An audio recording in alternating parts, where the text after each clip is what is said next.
Vamos falar sobre... É isso, né? Hoje é dia 28, antevéspera... Não, antevéspera, é o último dia útil antes dos 60 anos do golpe militar de 31 de março de 1964, no próximo domingo.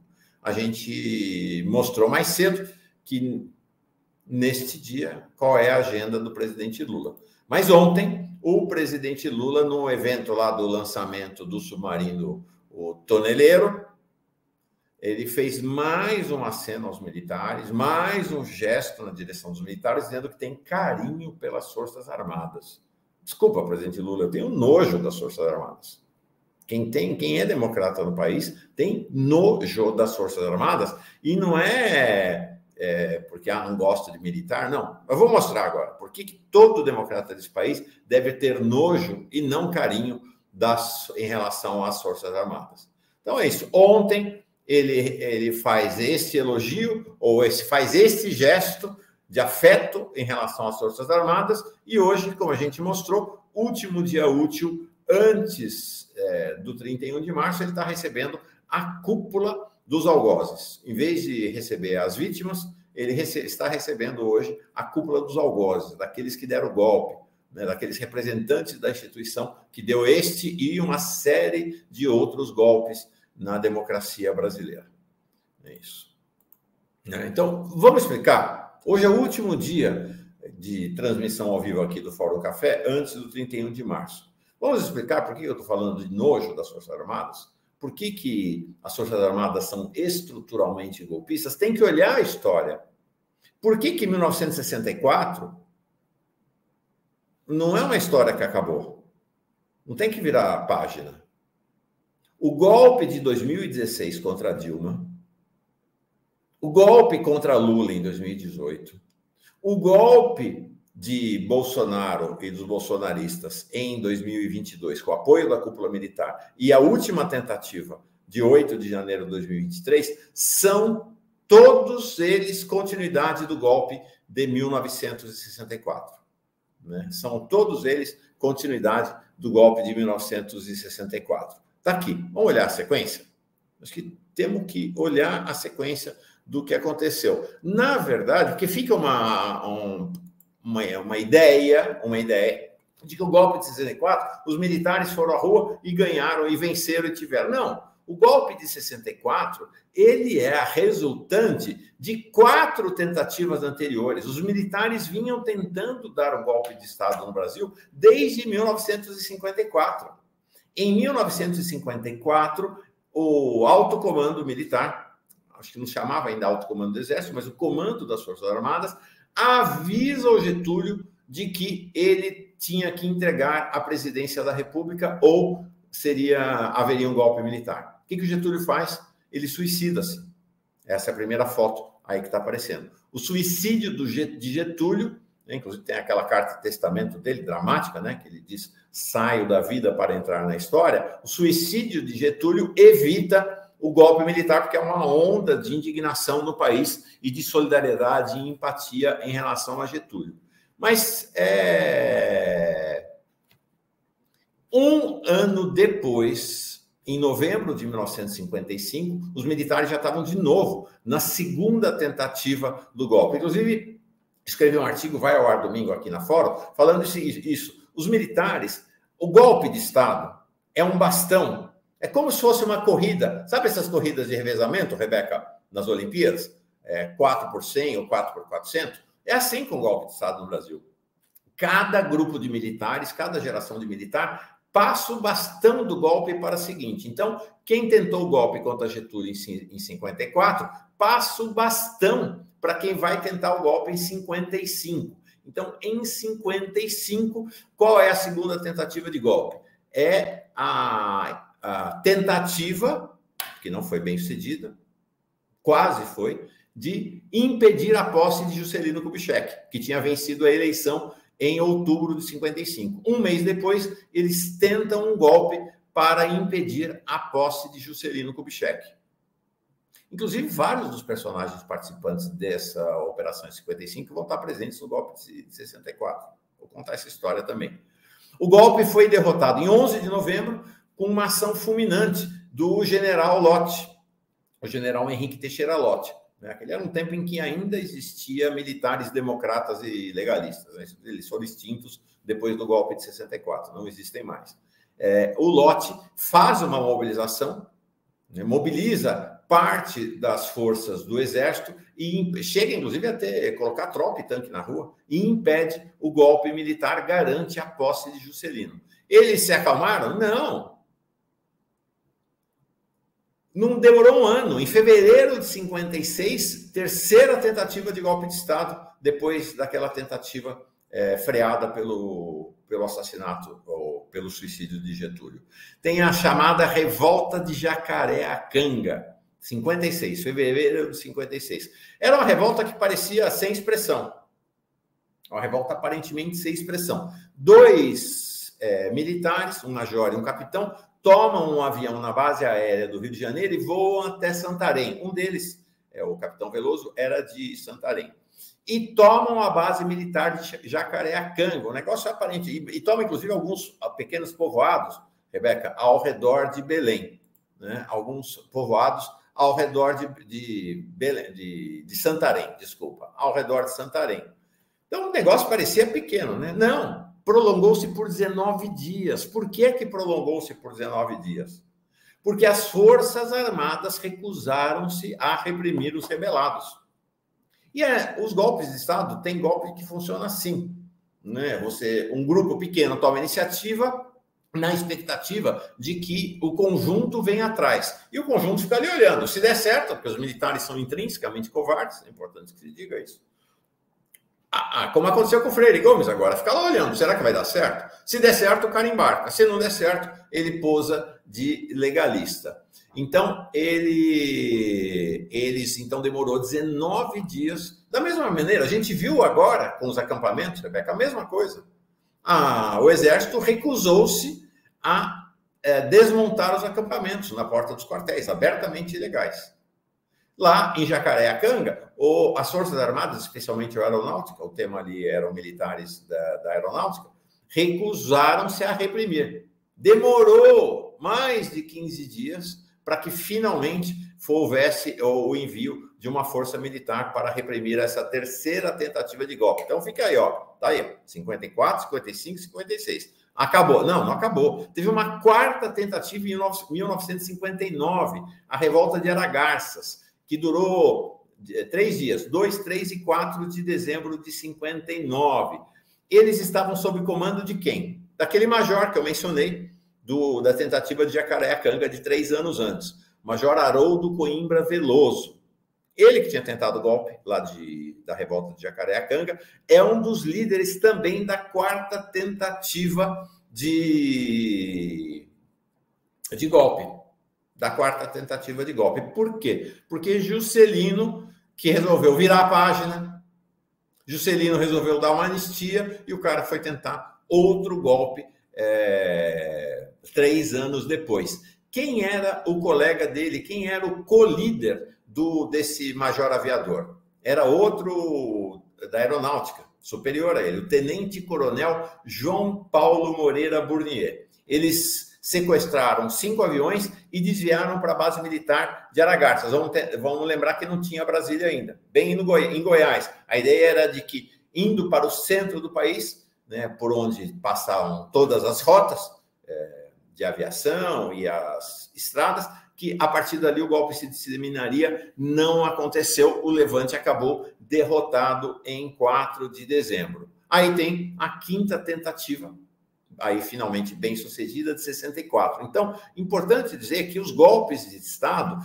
eles são processos que os militares vão tentando, até que conseguem. Conseguiram em 64. E veja, Rebeca, veja isso, como essa... Rebeca e nossa gente. O JK quis virar a página, como o presidente atual. Concedeu anistia. Aí, este tenente-coronel, João Paulo Moreira Burnier, vai ter um papel decisivo no golpe de 64, de novo.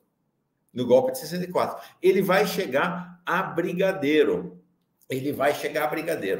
não esquece esse nome, João Paulo Moreira Burnier. Ele vai chegar a brigadeiro, era um dos mais radicais da ditadura militar, tentou uma operação, fazer aqui no Brasil o que foi feito na Argentina, acabou não dando certo por conta da denúncia do Sérgio, conhecido como Sérgio Macaco, que era pegar o Parazar, o comando de paraquedistas lá do Rio de Janeiro, e usar os helicópteros do Parazar para jogar presos políticos dos helicópteros no mar. Isso foi feito na Argentina, para não deixar pista. Inclusive, como na Argentina, o plano era jogar os mortos e jogar também vivos. Aconteceu na Argentina. Eles levavam uma anestesia e eram jogados dos aviões, ou aqui no caso seriam dos helicópteros, vivos. Não deu certo. Vocês acham que ele parou? Não, não parou. Não parou. Ele foi comandante da 3ª Zona Aérea, sediada no Rio de Janeiro, e aí é um banho de sangue. Ele foi responsável pela prisão, tortura e morte de dezenas de pessoas. Entre elas, Rubens Paiva, falamos disso aqui, né?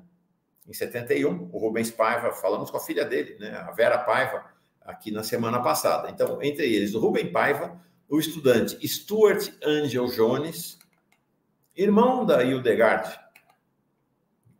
jornalista hoje, né? Irmão dela, e de um dos maiores educadores da história brasileira, Anísio Teixeira. Os 3, entre outros, então foram presos, torturados e mortos na 3ª Zona Aérea por ordem direta deste coronel João Paulo Burnier. Foi punido? Não, não foi punido. Ele acabou sendo enviado para a reserva, alguns anos depois, foi a única punição que ele teve. Por quê? Por conta da pressão do governo dos Estados Unidos, porque o Stuart Angel Jones tinha cidadania dos Estados Unidos. Aí ele foi enviado para a reserva e acabou. Então, se a gente usa a expressão corrente golpe de 64, mas acho que a expressão mais adequada seria o movimento golpista de 1954 a 64. Né? As 4 tentativas fracassadas e a tentativa vitoriosa. E a gente fala de golpe de 64, mas é importante dizer, né? É 64, é 65, é 66, teve o golpe dentro do golpe com a AI-5 em 68, até 1985. Então, o golpe de 64, ele não para em 64, né? Ele se estende ao longo de até 1985, quando eles foram finalmente derrotados. Pararam? Não, não pararam. Né? A democracia brasileira... esse aí é o Burnier, é o brigadeiro Burnier. Vocês estão vendo ele ao lado do presidente Costa e Silva, né? Do outro general presidente. Né? Outro general presidente. Aí o que acontece? O país tem 31 anos de democracia, teve muitas tensões nesses 31 anos, muitas tensões, muitas ameaças militares, mas aí, em 2015, eles voltam para derrubar Dilma, 2015 e 2016. Foi um golpe militar? É claro, sim, foi um golpe militar. Não teve tanque na rua, mas teve a articulação de bastidores dos militares, que, evidentemente, com enorme poder, que viabilizaram a votação no Congresso para derrubar Dilma. Isso não sou eu que estou falando. Isso foi revelado pelo Temer, pelo Michel Temer, que foi o grande beneficiado, acabou coroado presidente da República por conta do golpe. E tem um livro que o Temer escreveu, A Escolha em 2020, e ele relata nesse livro os seguidos encontros que ele teve quando era vice-presidente, os encontros da traição, com 2 figuras, sobretudo, 2 figuras de destaque. O então comandante do Exército, ele, o general Vilas Boas, vocês estão vendo aí logo acima, é o Pinochet brasileiro, tinha sido nomeado comandante do Exército pela Dilma e apunhalou-a pelas costas, e o chefe do Estado-Maior das Forças Armadas, Sérgio Etchegóin, de uma família de notórios golpistas e torturadores. É um dos inconformados com a Comissão da Verdade, porque apontou o pai e o tio dele como torturadores. Processou, foi na justiça e foi derrotado na justiça.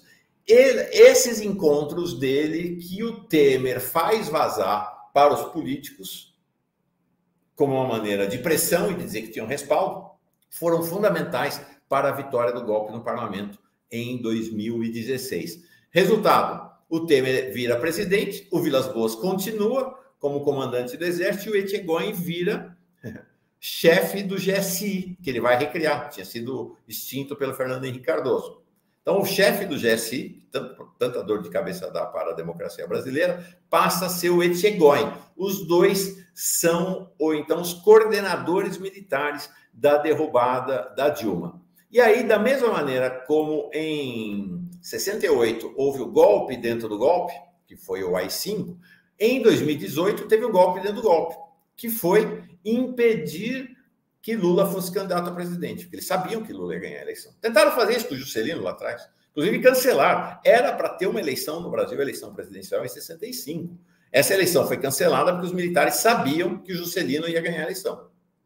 A mesma coisa em 2018. Todo mundo sabia que o Lula ganharia a eleição, né? Então há aquela batalha no STF para o habeas corpus do Lula, que acabou sendo negado por 6-5.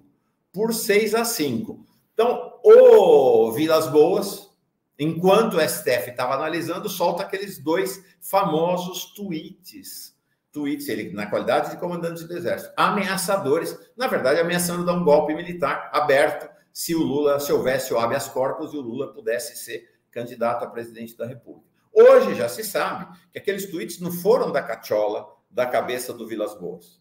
Aqueles tweets foram discutidos no alto comando do Exército, que reúne ele e todos os generais 4 estrelas da ativa.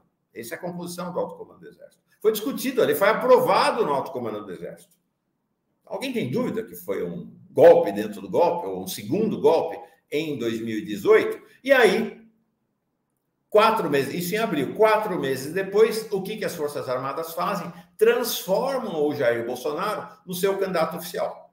A candidatura de Jair Bolsonaro é lançada pelos militares em agosto de 2018, num evento hoje famoso de formatura de cadetes na AMAN, no Academia de Agulhas Negras. Quem estava ao lado do Bolsonaro no palanque? O general Etchegóin. O mesmo general Etchegóin. Então, assim, é uma sequência verdadeiramente impressionante essa, de golpe atrás de golpe. E aí a gente vai ter a onda agora, a tentativa de 2022 e a tentativa de 8 de janeiro de 2023, liderada por militares. Então, nós temos aí Augusto, tudo general. Só um almirante ali, o general Augusto Heleno, o general Braga Neto, o general Paulo Sérgio Nogueira, é tudo comandante do Exército, comandante de grandes unidades militares, né? O Garnier Santos, que foi comandante da Marinha, o Freire Gomes, que foi comandante do Exército, e aí o Júlio César Arruda, que foi comandante nomeado pelo Lula. E que deu continuidade ao golpe. Lembrem-se que ele ameaçou prender o Flávio Dino e o Capelli na noite do 8 de janeiro, quando o Flávio Dino foi lá no QG do Exército, aqui em Brasília, para dizer que ia prender os golpistas que estavam ali em frente ao QG, que ele falou, não vai prender não, vai ter um banho de sangue aqui. E ameaçou de prisão. O Flávio Dino fala isso. Ele teve consciência de que ia ser preso ali se ele forçasse a barra para prender os golpistas. Então, é o seguinte, gente, não vamos nos iludir. Não vamos criar ilusões aqui em relação ao que acontece. A tentativa de 2022 e 2023 não foi a última tentativa. Elas foram o início de uma sequência de tentativas que acontecerão nos próximos anos. Se não tiver uma reforma profunda nas Forças Armadas brasileiras, que nunca houve, é claro que vai haver. Quantos anos nós vamos esperar? Quando vai ser a próxima tentativa de golpe? Olha aí, 54, 55, 56, 59, 64. Se eles tivessem perdido em 64, a gente ia ter tentativa em 65, 66, 67. 2015, 16, 2018 e agora 2022 e 2023. Quem tem dúvida de que haverá outras tentativas? Eu não tenho. Eu não tenho dúvida de que haverá outras tentativas. E aí o presidente Lula proíbe o governo brasileiro de tocar no tema do golpe.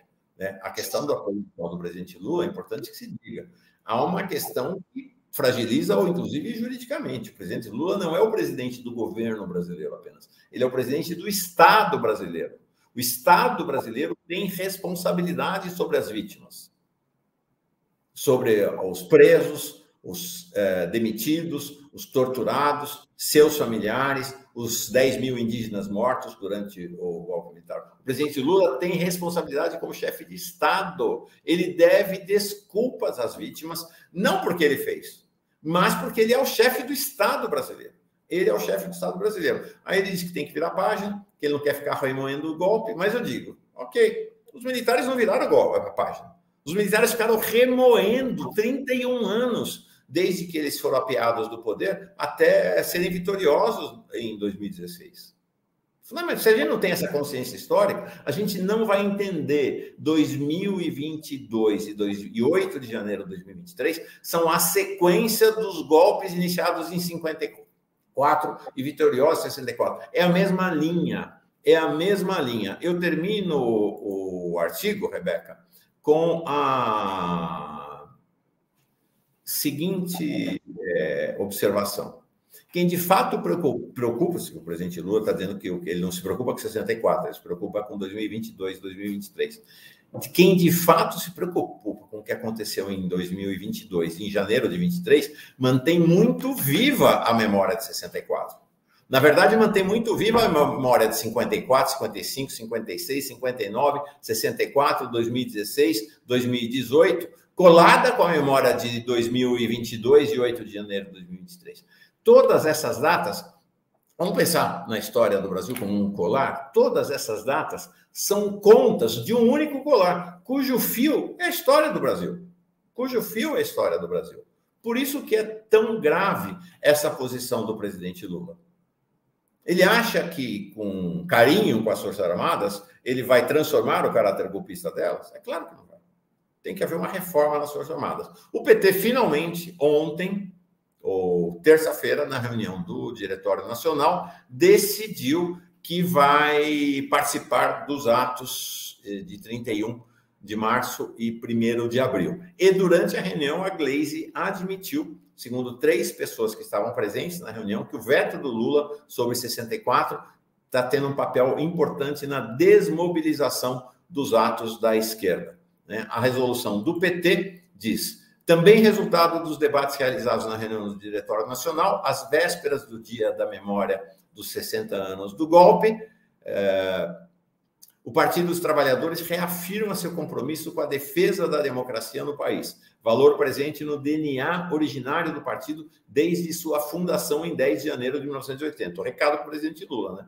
Um recado para o presidente Lula. O PT apoiará e participará dos atos e manifestações da sociedade previsto para os dias 31 de março e 1º de abril em diversos pontos do Brasil, além das atividades organizadas por sua fundação, a Fundação Perseu Abramo, sobre os 60 anos do golpe de 64.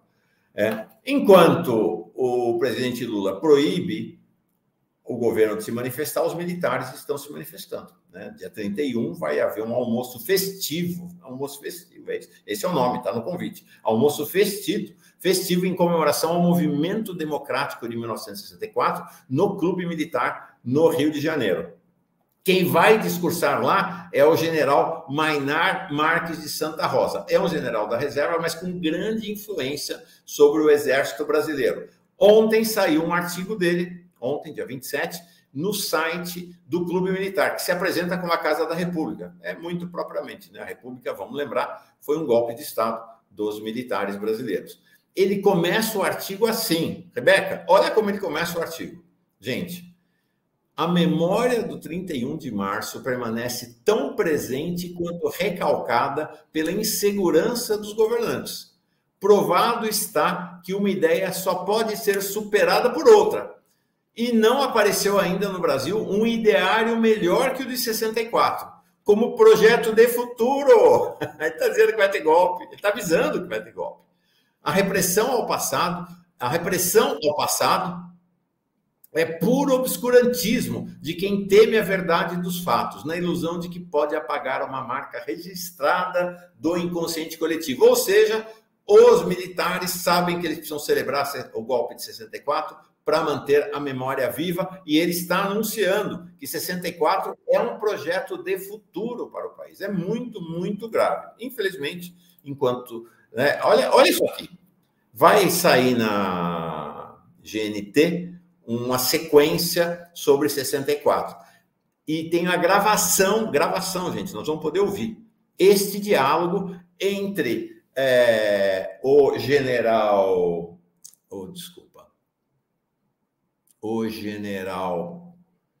o Dali Coutinho, que foi o primeiro ministro do Exército do Geisel. Vamos lembrar, o Geisel é o ministro da abertura, né, política. O governo dele de 74 a 79. Então, o primeiro ministro do Exército dele foi esse general aí, com cara feiosa, que vocês estão vendo, o Dali Coutinho. Ficou poucos meses como ministro do Exército, na época chamava-se ministro, e morreu. Aí foi sucedido pelo Facínora, sanguinário assassino do Silvio Frota. Olha o diálogo que eles tiveram um pouco antes da posse do Geisel. O Dali Coutinho diz para o Geisel, o negócio melhorou muito. Agora, melhorou aqui entre nós, foi quando nós começamos a matar. Começamos a matar, sublinhou Coutinho. Vocês vão poder ouvir esse diálogo. Vamos ver se eu trago aqui esse diálogo. E aí a resposta do Geisel, porque antigamente você prendia o sujeito e ia lá para fora, né? O sujeito era solto e ia lá para fora. Ô Coutinho, esse troço de matar é uma barbaridade, mas acho que tem que ter, disse o Geisel. Isto é o regime militar. Esse aí é o militar bonzinho, é o militar da abertura democrática, como se costumava dizer. Então, estas são as Forças Armadas brasileiras, desculpa. E aí é lamentável que hoje, agora, daqui a pouco, às 9h30 da manhã, o presidente Lula estará com os algozes e não com as vítimas. Realmente difícil. É isso aí, Rebeca. Bom, acho que primeiro eu vou fazer coro aqui a todos os comentários que eu estou acompanhando da nossa comunidade, te parabenizando por essa aula que você dá. E eu me emociono aqui em vários momentos, porque de onde eu venho, a gente não aprende essas histórias, e isso diz muito sobre o que nós vivemos aqui, nesse território, né? A gente precisa fazer coro para pedir que a ditadura nunca mais aconteça. Né? Eu me emociono aqui porque eu faço muito paralelo com a alegoria da caverna, né? Quando a gente recebe um conhecimento, queima nossos olhos, né? A gente fica estarrecido como que foi roubado de nós um conhecimento tão importante como esse sobre a história do nosso país. E isso revela muito a defasagem na educação que vem desde a minha época e hoje ainda, porque eu circulo pelas escolas aqui onde eu trabalho. E vocês sabem que defender os territórios periféricos é uma defesa de vida, é um estilo de vida, é uma defesa pessoal. E eu me sinto, Mauro, na obrigação de passar essa informação, porque a gente nunca recebeu. Então, eu fico realmente com peso nas costas, porque não tem como, né? Você ter acesso a todas essas informações que você nos traz, uma verdadeira aula de história que a gente não vê no banco da escola, e guardar essa informação para mim. Né? Vocês lembram, das cenas que mais marcou aqui também no café foi quando o Mauro explicou para a gente o início, né, a relação do Exército Brasileiro com as polícias militares e por que a polícia militar ela é do jeito que é. Tanto que esse trecho eu coloquei no meu livro, lá do meu TCC. Né? Eu citei o Mauro no meu TCC, porque quando lançar esse livro falando sobre o massacre de Paraisópolis, vai ter lá um recorte histórico que eu aprendi com o Mauro e eu preciso passar adiante. E esse é mais um fato. Então, quando a gente fala aqui que quando o Lula passa pano, um verdadeiro pano para as Forças Armadas, ele está... É uma violência, violenta duas vezes essas famílias, as pessoas que foram envolvidas. Eu não vivi a ditadura militar e isso não deixa de doer menos em mim, porque é o meu país, né? É a história do meu povo e a gente precisa fazer amplíssima defesa disso. Então, o presidente Lula, se estiver ouvindo a gente, dê um passo atrás. Né? A gente precisa que esses fatos históricos não sejam jogados na lata do lixo, porque são vidas, são famílias, não são dados, não são números. Então, Mauro, muito obrigada por esse recorte que você trouxe, pela sua dedicação aqui. A Ana Cláudia Sampaio Rangel diz uma verdadeira aula de história, Mauro nos dá no dia de hoje, fã deste canal e de todos vocês. Eu vou colocar esse superchat dela, mas tem vários outros aqui também parabenizando, o Jean Carlos dizendo isso, a Patrícia também, parabéns pelo excelente trabalho, Mauro. E é isso, o governo Lula está chocando o ovo da serpente, e a gente sabe, né, o que acontece quando esse ovo eclodir. Você tinha colocado aí a pergunta, né, quando será a próxima tentativa de golpe? A gente viu 8 de janeiro de 2023. que vai acontecer no segundo semestre e no ano que vem? A gente vai esperar o ovo da serpente eclodir? Uhum. Sabe, Rebeca, passei esses dias pensando nisso. Tenho pensado muito nessa questão do golpe esses últimos dias. E ontem fiquei, acho que 4 horas escrevendo esse artigo, que é basicamente o que eu apresentei aqui, com mais detalhes, né? Tem uma riqueza maior de detalhes, claro, é um texto mais alongado. Vai ser publicado no domingo, tem uma edição especial da Fórum Revista, que vai ao ar no domingo, né? Vários artigos e reportagens sobre o golpe de 64. Este será um deles. Então, você vai poder achar no site da Fórum, no portal da Fórum, no domingo. Este e uma série de outros artigos e reportagens. Então, é isso. Vamos ter em mente sempre isso. O golpe de 64 não começou em 64, começou em 54. E teve tentativas seguidas, 55, 56, 59, até que eles conseguiram vencer em 64. Foram derrotados e ficaram durante 31 anos sem virar a página e remoendo, até que botaram a cabeça para fora de novo em 2015 e 2016 no golpe contra Dilma. E mais uma vez no golpe que impediu a candidatura de Lula em 2018 e na qual transformaram Jair Bolsonaro no candidato, ainda que não oficial, mas extraoficialmente, das próprias Forças Armadas. E eles, mais uma vez, né, voltaram à carga em 2022 e 2023. Da mesma maneira como 54, 55, 56, 59, eles foram derrotados agora, em 2022 e 2023. Mas sem uma reforma profunda das Forças Armadas, é só esperar, é só ver quando é que vai ser a próxima tentativa. Lá atrás, depois da tentativa contra Getúlio em 54, demorou 1 ano. Será que vai demorar 1 ano? Será que vai demorar mais? Quanto tempo vai demorar para que esta turma avance contra a democracia no país? E aí, realmente, assim, eu fiquei muito chocado quando vi essa agenda do presidente Lula hoje, né? O último dia útil, antes do 31 de março, o presidente da República recebe os algozes, recebe os golpistas, em vez de receber as vítimas, em vez de solidarizar com as vítimas do golpe. Eu fico muito chocado.